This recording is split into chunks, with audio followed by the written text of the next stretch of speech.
Sorry, what was that, correct? Huh? Actually, I better not ask your opinion. Hey there, beer tubers. Welcome back to Beer Analysis 101 with your host, Maxwell Starr, tonight. And we've actually got half a full panel here. Yay, the panel's half full. That's great with me. Tonight, we're going to do something extra super special from all the way from Roeselare, Belgium, in the Flanders region, the archetype of the Flanders Red style, Rodenbach Grand Cru. And speaking of Grand Crus, we got a Grand Cru here tonight, starting with Mr. Lee Russell of They Must Be Destroyed on Site. How are you doing tonight? Put me in, coach. I'm ready to play today. I can be center field. Right. I forget how that song goes. Anyway, we also have Craig from Kent Beer Reviews joining us for the first time in a while. Actually, I think you were here last week, weren't you? No, nobody was here last week. That was the weekend, wasn't it? Popped on for, but yeah, been a while. But it's been quite good watching you some sort of Canadian beer. So, but yeah, I wasn't sure to be kind of around for this one because I was getting it, and then my friend couldn't get it, and then apparently it was in about 5 miles away. So I was like, yeah, so I went over and got it, and yeah, big old bottle as well. This is wow. 750 ml. So, well, I'm sure you'll enjoy it.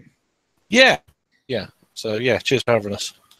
Exactly. All right, and next up we've got Mr. Greg Bielski or Bielowski, however you pronounce it, something Polak. That's racist, Nick. Not appreciated at all. My feelings are hurt. I only say it to you because I figure you'd be okay with it because how racist you usually are. That's a lie, and you know it. I only hate white people. Anyways, Nick, I'm fine, except for the fact that you inconvenienced me to get this beer. This beer is at my local LCBO that I go to all the time, so that wasn't inconvenient. But I had to go to another LCBO to get last week's beer, and it would have been convenient if this beer was there, but it wasn't. So then I had to go to my regular LCBO on top of that. So I'm not happy right now, Nick. This better be a good beer. So you're bitching for the sake of bitching tonight? Yes. Totally you. All right, and definitely, certainly not least, but usually last because he reverse alphabetical reasons. We've got Ashley Sexton tonight of Sexton Brewing, aka his homebrew. My homebrew, my garage. But you're on Untapped, and that counts for something. It counts for something. Yeah, I'm here. I'm happy. I'm about to have a very tasty beer. Right on. Anyway, speaking of tasty beers, we're going to go into the story of Rodenbach Grand Cru, which I spelled wrong in my text sheet here. All right, so Rodenbach began in 1821 when the 4 Rodenbach brothers, Pedro, Alexander, Ferdinand, and Constantine, began the brewery in Roeselare, West Flanders province of Belgium, near the French border. The Rodenbach family came from a line of military men, poets, writers, and brewers. Pedro served in Napoleon's Russian campaign, as well as participated in the Belgian Revolution of 1830 to 31, which ultimately led to Belgian independence. Constantine was even co-author of the Brabantion, the Belgian national anthem, which is pretty cool. When beginning the brewery, the brothers agreed to a partnership of 15 years, which lasted until 1836. After the partnership ended, the brewery was bought by Pedro and his wife, Regina Waters, the daughter of a wealthy brewing family in the area. Regina took full ownership after Pedro's death in 1848. With money invested by Regina for expansion, the brewery would grow into the largest in Roeselare. In 1820, her son Edward Rodenbach began working at the brewery and would assume daily operations in 1864 on Regina Waters' retirement, after which Regina sold the brewery to Edward. Under Edward's leadership, the brewery began to expand outside of Roeselare. In 1878, and this is where the real story starts, and Edward's son Eugene Rodenbach would take over the company. In preparation for the job, Eugene traveled to England to learn the industry and to study the method of creating the traditional London porter style, which used at the time oak vats to intentionally acidify some of the beer. On return to Belgium, Eugene refined the process of vinification to open-topped oak vats called foeders to enhance the quality of the beer. and mastered the art of blending young and aged beers in the very style of brewing that Rodenbach is famous for today. After Eugene died in 1889 at the only age 39, he had no male heirs.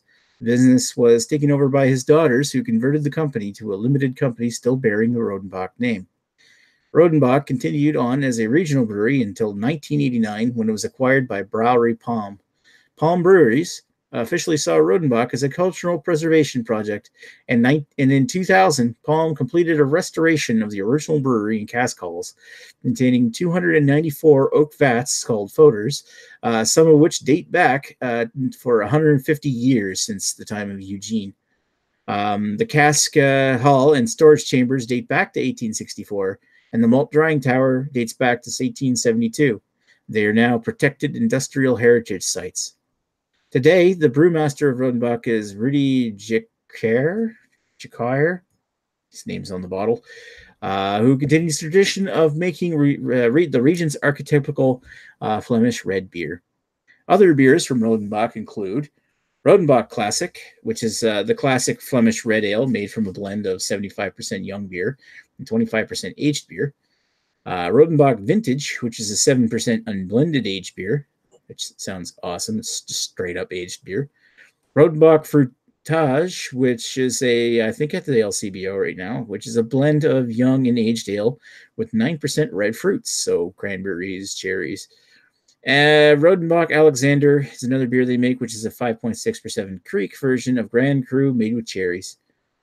And speaking of Grand Cru is a 6% ABV Flemish red ale made of a blend of 33% fresh young ale and 66% ale aged in oak foeders for 2 years. The beer is brewed with kiln-dried summer barley and hops from nearby town of Poperinge. Some of these Belgian names. A blend of approximately 20 yeast strains are used, including notable strains such as Brettanomyces, Lambicus, Bruxellensis, Lactobacilli, and other wild yeasts. The name Grand Cru comes from the traditional winemaking term denoting the product of the highest quality. A cru is apparently a vineyard or a group of vineyards of recognized quality, and Grand Cru means that it's the best of those wine fields. So, there you go. All right, before further ado, let's get down to the comment. Hi, Eric. Anybody want to read Eric's comment? It's just one word. Cheers. Cheers. Yeah. Cheers, man. Cheers, man. Anybody else who's watching, leave a comment. Interact with us. We do talk back. And don't always swear either. Anyway, let's get down. What? I do. Well, I know you do. But that's why we love you. I sometimes do. Sometimes? Occasionally. Occasionally? It's like every second word with you, man. I don't think I've sworn one shit. Okay, speaking of words, usually you're pretty professional in these things, Greg. Except when you break down. And now I'm being unprofessional. So, yep. Holy. What's your history? What's your history on Rodenbach? You're looking at it. I don't know if I've had anything else from Rodenbach. I don't believe I have. This is, I think, my first try at it, and I have this bottle courtesy of Mr. Ashley Sexton on the panel here, so thank you very much. And that's all I got to say about that. Nice. First time for everything. Especially for the king. Okay, Craig, what's your history of Rodenbach? I've had this once before, sort of in the Untapped era, if you call it that. I think I've had it before that as well, once or twice. I only had this one out of their kind of range, so I had this last July. So yeah, that's my history on this.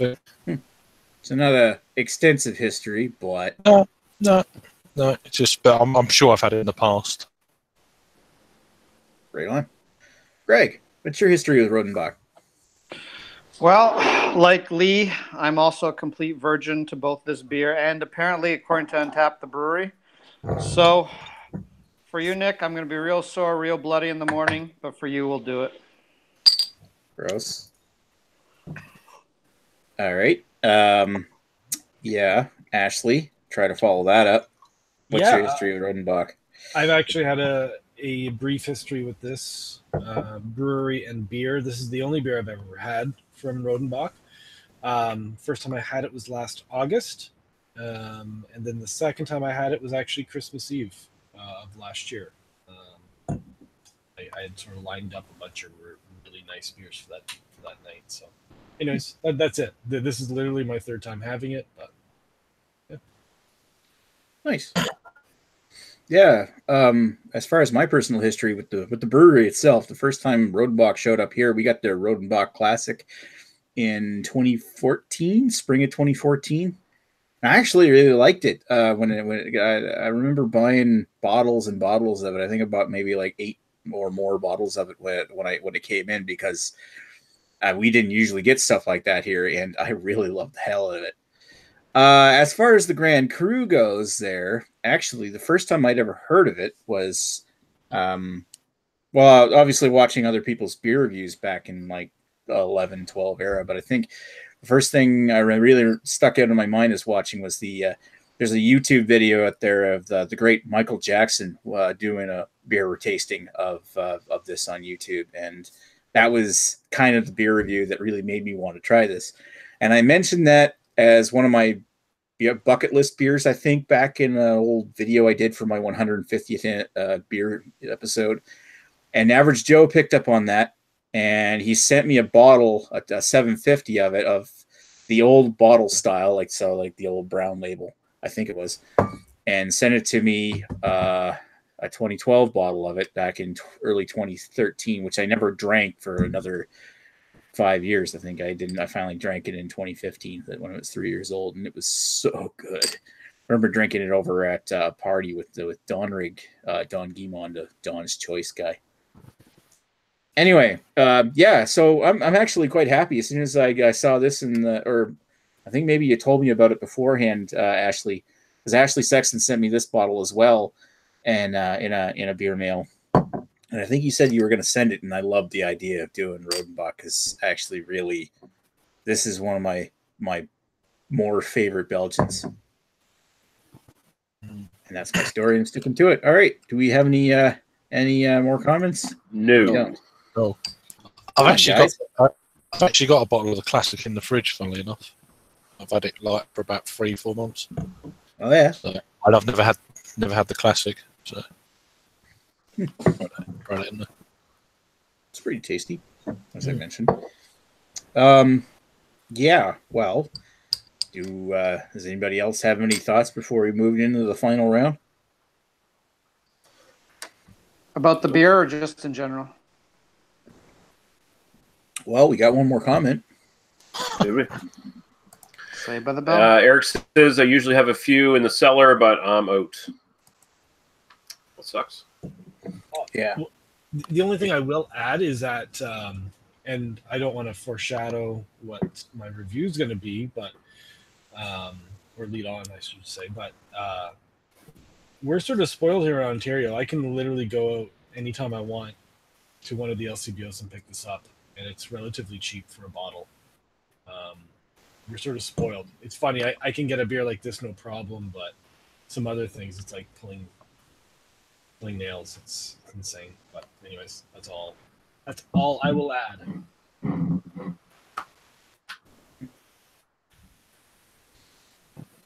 All right. Yeah, I mean, we got these once. I really wish that these would come back. I think Rodenbach Classic came back here one time, like 2015 or something, but for some reason, NB Liquor hasn't brought in any real decent selection of Belgians in a while. I actually got an older bottle of Rodenbach Grand Cru in hand here, and I might crack this open, depending on how things go. And I bought this back in 2015, and so it's either a 24. It says 314 on the back of it, so I'm assuming maybe this is a 2014 bottle of it. So yeah, 4 years old. Apparently, you can what the hell else are you? What the hell else you saving it for, Nick? Crack it open. Give us a comparison. I'm not doing it right this second. I did painstakingly search for my Rodenbach glass, and I did find it. And I'm happy about that. Was it under your Garfield? No, it was buried in my room. Anyway, yeah. Speaking of which, let's get into the final thoughts. What do you think, Lee? All right, so this is quite excellent. just going into the aroma, it's got a nice sort of sour vinous sort of quality, like a really, really dry Merlot or something along those lines, yet even kind of amped up from that. It's got a bit of a slight hint in the background of like a Black Forest cake almost, like at least to me it does. Nothing super chocolatey or anything, but there is a slight sort of cherry note and maybe a slight chocolate there in the background. Going to the taste, it's super smooth, fairly light in body. The sourness is really pleasant. It's not like this is a really good introduction to sours, I think. Like if you were looking to get into sours and you could find Rodenbach Grand Cru, grab it up because it's a very pleasant drink overall. It's got more of that wine character. You get more of that sort of cherry tartness on the tongue. And it's very simple. There's not a lot going on, but what there is going on is really good. And I can't really say I'm an expert on this style, so I can't really necessarily say that this is a great example of the style as far as I know. But it seems like it is. So I'll probably hover this around a 7.5-ish just to be safe, I guess. Overall enjoyment, though, I'm going to give this a 9. Nice. All right. And Craig, what's your thoughts? Well, there's quite a bit there that Lee said. I was kind of bits and bobs that, the cherry note picking up, but I'm also picking up like the kind of the oak tannins and stuff like that from the fodders. But I'm trying to think. I'm always getting like a I don't know, like an old kind of cheese, that kind of sweated cheese kind of aroma, if that makes sense. Yeah, I can see where you're coming from with that. But yeah, on the taste, it's definitely cherry, but it's not over the top. It's not too kind of mouth puckering to me. If someone new's getting into the style, it'd be a good entry level, I'd say, as Lee said. But I think after like half a dozen mouthfuls and your palate adjusts, and the more I'm drinking it, the more I'm really enjoying it. That's for sure. Yeah, it's a lovely beer. As I said, it's not nothing like. It's very simple, but very effective, if that makes sense. So yeah, I mean, so in the style, then I'd put this in. I think I put this in about the 8 range out of 10. My own personal enjoyment would give this an 8.5. It's if you've not had it before, it's worth picking up. Give it a try. See what you think on a beer. It's not something you're going to drink, time really. It's just every now and again, just to shock your taste buds into something different and think there is more flavours out there apart from bloody juice bombs or whatever. True enough, yeah.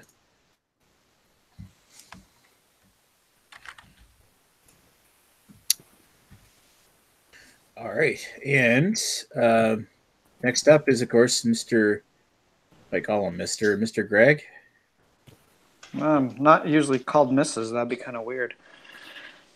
So, yeah, a lot of what Lee said, I'm going to just copy. To me, I sort of get I get a lot of, well, not a lot, but I get sort of dark fruit on this, and then I get a strong cherry note. And I don't really get that much oak on its own, but I sort of feel the oak is there to sort of smooth it and maybe bridge the different flavors going on.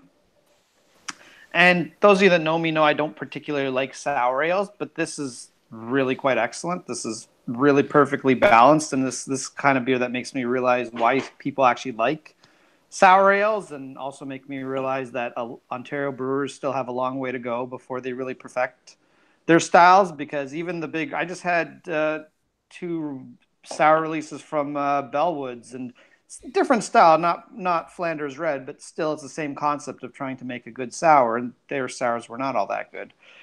This one is excellent. Now, I'm going to give it a pretty high rating for Flanders Red, with the caveat I've only ever had 3 Flanders Reds in my life. So, at least according to Untappd, maybe I've snuck another one here or there. But So I'm going to say it's a 9 for style, basically meaning I'm pretty ignorant on the style. So don't anyone get butthurt if this isn't a very good example of the style, but it is for me. And the beers I have it to compare it to are actually one we did on Beer Analysis, Duchess de Bourgogne and Le Duc, which is from Bandit Brewery. And both of those I actually liked. But this one I think is better than both of those. Actually, this one reminds me a lot of I think it's a Cherry Jolly Rancher, which I always liked. So that's good. So Let's see that.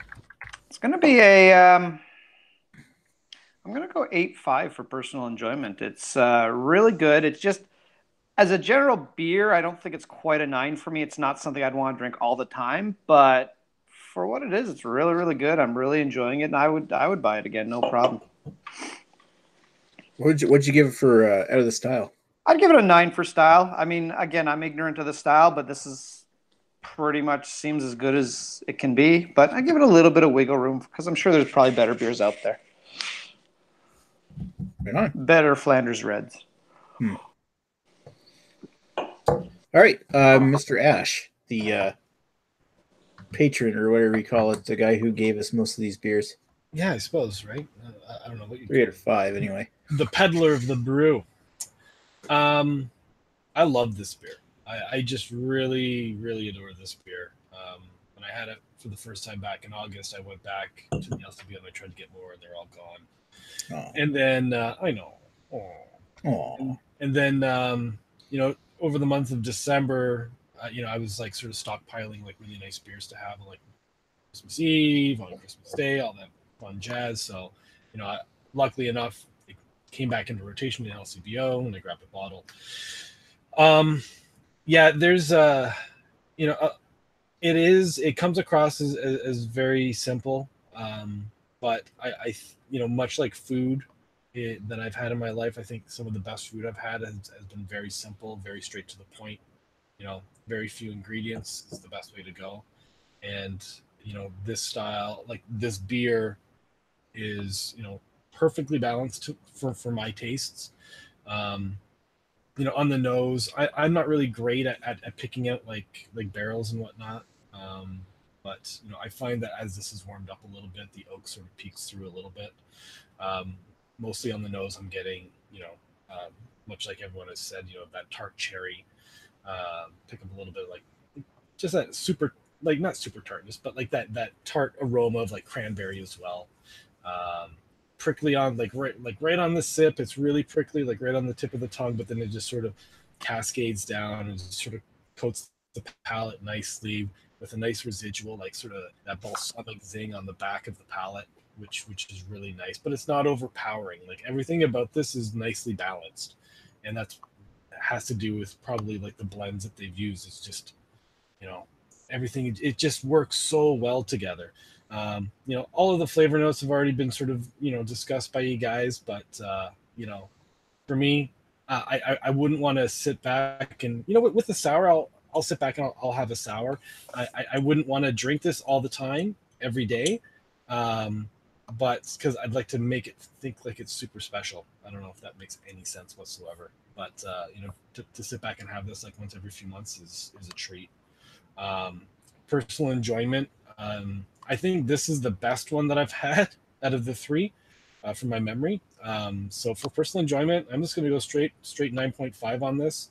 I enjoyed this more than Duchess that we reviewed. I'm not too sure what I gave Duchess for style, but I'll probably give this a 9 for style. Yeah. 9 for style? Yeah, why not? Alrighty. Sounds good to me. My thoughts on it? I do get that kind of sweaty cheese kind of thing out of the aroma, like what Craig was talking about. It's kind of got almost that like a little bit of funky cheesy kind of thing, not like sour cheese, but like that not like quite like cheddar, but you're skewing towards that toe jam kind of aroma, but not a lot of it. It's kind of mixed in with this nice musty cherry kind of smell to it, which is actually quite nice on the nose. This is nicer than I probably made it sound. I do get quite a bit of I get like drying oak tannins, a bit of wood coming out of that. The cherry notes is a nice sharp cherry taste to it that's almost skewing towards like a black cherry, and also a hint of a medicinal note. It's like a little bit band-aidy as well. The tartness kind of comes off as I wrote down here like sour candy, but it's not like it's dry. It's not like not very a very sweet beer to me. But I do feel like it's skewing towards like, you ever have one of those sour candies where you just suck on the outer layer of the candy is just basically tart cherry sour without the sugar. It's kind of like that kind of tartness. The finish it's very dry with a very faint lingering cherry candy kind of flavor in the back. Like I think Greg said it was cherry Jolly Rancher, but I don't find it quite as sweet, but that kind of candy cherry flavor is there. Overall, I've had this before. It's been a while, so maybe I'm not remembering it well, but I almost feel like the last time I had the Rodenbach Grand Cru, it was a bit fuller on flavor. And to me, that kind of knocks this one down a couple marks, because I was just like thinking, I wish it brought more of the oak and brought more of the flavor to the table, whereas this was not necessarily weak, just a little dialed back. I do find it very nice. Overall, I think for the style, I'm going to give it a 7.5 because, I mean, I do like it. I think that I could think of other Flanders Red Ales that I've had that have been a bit more amped up. Like I got that residual memory. I can't name the names right now for some reason. That just comes to mind. That was very nice. Overall, for personal enjoyment, I would not only just buy this and drink this again, I would do what Ashley said. I'd probably keep a stockpile of it if I had the opportunity, because this is actually pretty friggin' tasty. So I'm going to give it, I gave it 7.5 for the style. I'm going to give it 8.5 overall. And that's my story. I'm sticking to it. All right. We do have a bunch of comments here. Eric Gilbert says, I think in reference to the old bottles that some of you guys have, perfect time to crack that bottle. Ages amazingly well and easily. Guy is on here saying this was way too professional, even with the absence of Ewart, and then almost as if he was Candyman himself, and he said it 5 times. Ewart shows up in the chat, and he says, I'd join if I had the beer. Drink it too fast when I have it. I love this beer. He says, one of my favorite styles for sure. More akin to nail polish remover, the better for me. Such a fun departure from basic Bro Haze IPAs and adjunct stouts. And he says, toe jam as a tasting note. Fucking gross. Geese says, candies, I win. And then Ewart follows up by saying, not orange candies, so you lose. Yeah, that was harsh. It was pretty much. Well, you got to be hard with the truth. Believe all people knows this. Yep. I think somebody's fapping. Not me. You can see both my hands. Be professional. Wait until we get on G's chat. Yeah, so I'm just finishing up here with the scores, and I shall present myself. No special sponsors tonight, just gonna get the scores over with. Here's our ratings. Yeah, sponsored by Ashley Sexton, essentially. Yeah, we're actually, okay, they're sponsored tonight. I don't have time to write, but and Rickards Red, fine purveyors. Nothing wrong with that. Nothing wrong with that, Nick. That's grand. Yeah. All right. Yeah. Let me just write that in here. It is MS Paint after all. Brought you by who? Oh my God, this is so unprofessional. Jesus Christ, Nick. Ashley. All right. Lee gave you custody of the kid, and you just gave the kid needle drugs. Yeah. Shut the fuck up, Greg. What are you doing to my baby? You're the deadbeat dad that never even talks to your kid anymore. Yeah, my kid kind of annoying. Yeah.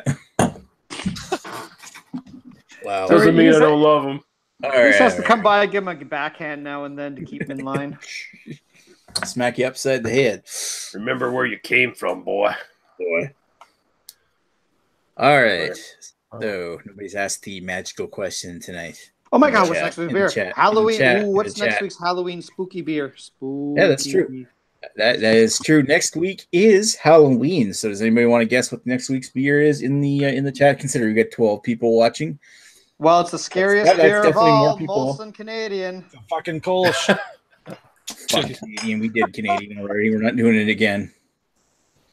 I'll give you a hint. It's not Rodenbach. Because we just did Rodenbach. Wow. Wow, what a hint. Yeah. Nobody's going to ask. I guess nobody's going to know. We won't come on next week. Someone in the chat. Well, while we're Okay. waiting for someone to type it in the chat, Nick, are we going to go at the regular time, or are we going a little later next week? Because next week later. That's true. Yeah, next week, because it's not all of us, but some of us have kids. We're going to go on a little bit later because of Halloween. We are doing fucking. I'm just going to see what the next week's beer is. Because next week is Halloween, we're going to start a little bit later. Like what's 9 p.m. here is 8 p.m. there. By 8 p.m., you might still have hyper kids, so from eating lots of sugar. So yeah, we're going to start at 9 o'clock Eastern, 10 for me, and we're going to do Lake of Bays Pumpkin Ale. Oh, that is scary. Formerly, finally, Eric Gilbert chimes in and says, "What's next week's fucking beer?" All right. Anyway, yeah, thanks for asking. And yeah, we're gonna. I think this was formerly called Wild North, but should be interesting. I haven't had a lot of Lake of Bay stuff. Well, Wild North was their series of beers. What? I'm speculating. I haven't read the history on it. It might be a completely different beer.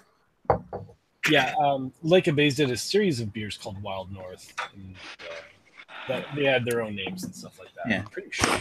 But like the graphics on the NB Liquor website hadn't been updated and still showed the old label. I think even the LCBO still calls it Wild North. Probably. Eric Gilbert already says pass. I think that's going to be a sentiment about Wild North. But hey, it's pretty scary. I'm starting to think that Jort and Eric Gilbert might be the same person because they always are like, "Oh, I would have had this beer, but nah." They never comment. I have better things to do. They never comment at the same time. And I've never seen them together. Have you? It's like the other alter ego, Jace Westcott. He's a. We don't know who. We don't know who he is yet. All right. They might all be Jort.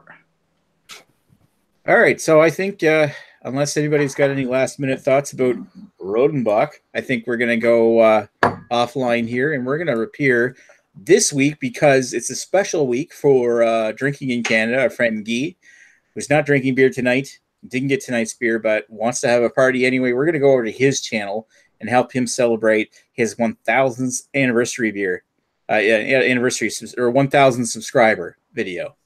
Yeah, it's not an anniversary. He hasn't been around for 1,000 years. Nick. He's a fucking wizard. Although he's got a comment in there saying King of the North. Well, he's the King of Ottawa anyway. Which better than Prince of the Bushes, goddamn soured fucking bullshit beer. Jort gave us that. Eric Gilbert says I'm warming up an aged Ola Dub. Nice. Good choice. Good motherfucking do what you gotta do. All right, let's get out of here and go to the Flying Circus, gentlemen. Flying Squirrel. All right, let's go over to Guy's Flying Circus for his 1,000 subscriber video. We will talk to you folks later. There's been a Bye-bye.